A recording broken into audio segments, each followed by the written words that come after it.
Never apply to a job blindly. Always seek a referral. And let me show you guys exactly how you can get these referrals. Okay, so firstly go on LinkedIn and type in the industry you want and then type in the word referral after. Then what you'll find is posts offering referrals for internal jobs that they have within their company. So for example, in this post, they are offering some positions for a technical support engineer, and all you'll need to do is DM for an internal referral. And what you can do is send them a message like this to connect with them. Be sure to leave a follow for more tips to break into the tech industry. Smashing my head when candidates say they want $80,000 per year. This is why, everybody, we let the recruiter tell us what the budget is. Next time recruiter goes, okay, so what's your salary expectations? You know, salary's not number one for me. What's more important is finding a good place where I'm learning and growing. I'd actually love to learn from your side. What's the budget you have for this role? Does it align with the market? For that to work, make sure you already know your market value, and you can go to these sites to do that. Good luck. These are 3 phrases you should always say during your interviews. It's the little things that recruiters look for, and if you say this, it will increase your value. The first one is when you say, I'm happy to discuss salary, but I'd love to know from your end, what's the budget you have for this role? This implies that you know your market value and you're just double checking if their range matches your range. The second phrase is when you say, I am currently interviewing at other companies, but this is number 1 on my list. The last one is when you work with the recruiter and ask, what are some things the hiring manager is looking for that I should emphasize during the interview? Tips for each stage of a job interview. If you are struggling to get past a certain round, save and watch this one.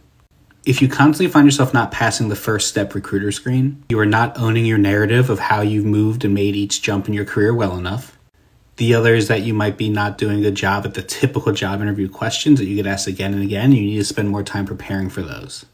If you keep struggling on a hiring manager interview, you likely are not doing a good job of coming up with specific examples of the work that they're asking you for, and need to keep practicing your behavior-based interview questions and your core 4 stories.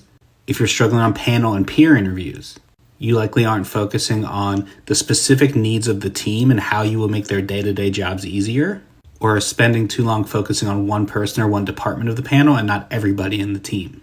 If you struggle with leadership and executive interviews, you need to come prepared, ready to talk about how you bring more value to them and have real questions about strategy, not just generic job interview questions.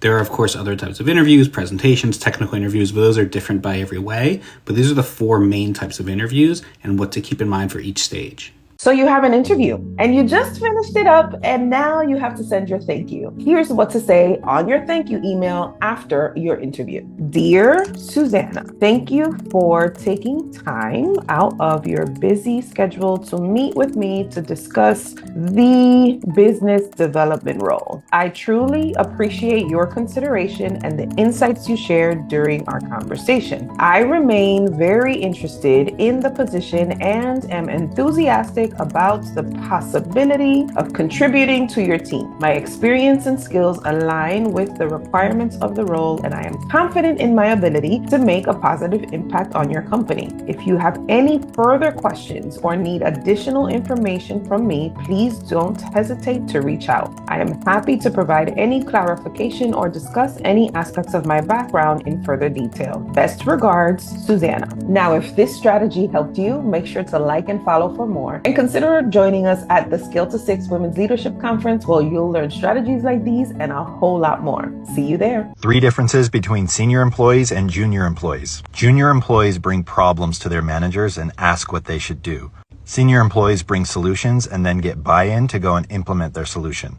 Junior employees have to be asked how things are going. Senior employees broadcast out how things are going and proactively keep everybody in the loop. Junior employees agree in person and then complain behind closed doors. Senior employees give candid, face-to-face feedback in context when it's needed. You don't have to wait 5 or 10 years to start acting like a senior employee, and many people with 20 years of experience act like junior employees. But the sooner you start working with that higher level of maturity, the more respected and appreciated you'll be at work. There are 3 super underestimated skills, and it doesn't matter what job you have, how senior you are, or where you are. If you can do these 3 things really well, then you will be in the top decile anywhere. Number 1, problem solving. And this isn't just about being an expert knowing all the facts. This is like real complex problem solving. Can you define the problem, scope the problem? Do you understand the constraints? Do you solve for secondary and tertiary impact? Are your solutions feasible, creative, and being able to progress the solution forward? Whole package problem solving. Number 2, communication. But this one's not about writing well or articulation. Do you know who to tell the information to, when, and how you should tell it? Forget eloquence. Just figuring out what information you need to share with who, what, and where already puts you in the top quartile. Number 3, be a decent human being. I'm not talking about empathy, charm, people-pleasing, none of that. Let's call all those things level 2. Level 1 is just decency. Be a person people don't mind or sometimes even enjoy working with. And say, hey, that's a decent person. That's it. If you can master these 3 things, world is your oyster. One of the most freeing realizations I've ever had is being able to release the idea of a job or my career being the pinnacle of my purpose. When I started looking at my career as a series of assignments and the jobs themselves as assignments instead of my purpose, it just freed up so much mental space and took off so much pressure. When we think about the definition of an assignment, it is something that is going to help you grow. It is something that is going to help you gain new skills, challenge yourself, level up in some way. And then at some point, an assignment comes to an end and you can move on to the next thing. And that realization has been life-changing and has freed up so much mental energy. You're trying to advance and you go talk to your manager about it. Hey, I want to move up. I need a raise. I want a better title. If at the core of your argument is I want, I need, I deserve, that's a really good way to get ignored and get a response, something like, yeah, I hear what you're saying. Let's revisit that in a quarter or two. They're not going to say it, but they're thinking, how does this make things better for me and for the company? So come ready to answer that question. For example, say you want to get promoted into a director role. Rather than your pitch being, hey, I've been here a while now, I've paid my dues, I think I deserve a chance to be in a director role. Instead, pitch it like this.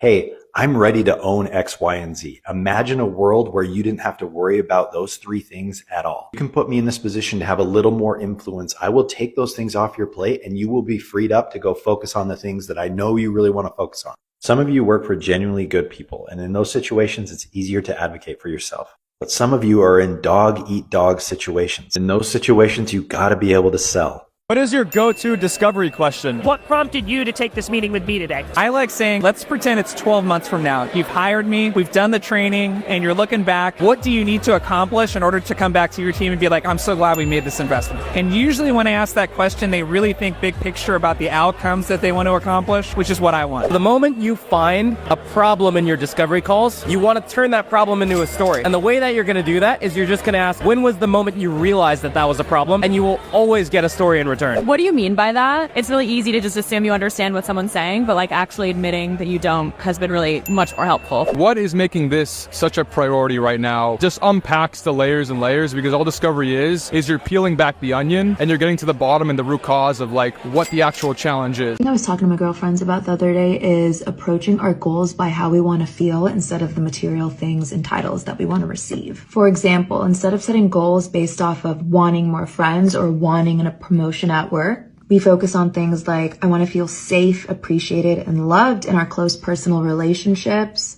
I want to feel confident and secure in my job. So when we focus on how environments, spaces, or people are making us feel, we can pivot more clearly and faster to spaces that will help us thrive and be more successful. You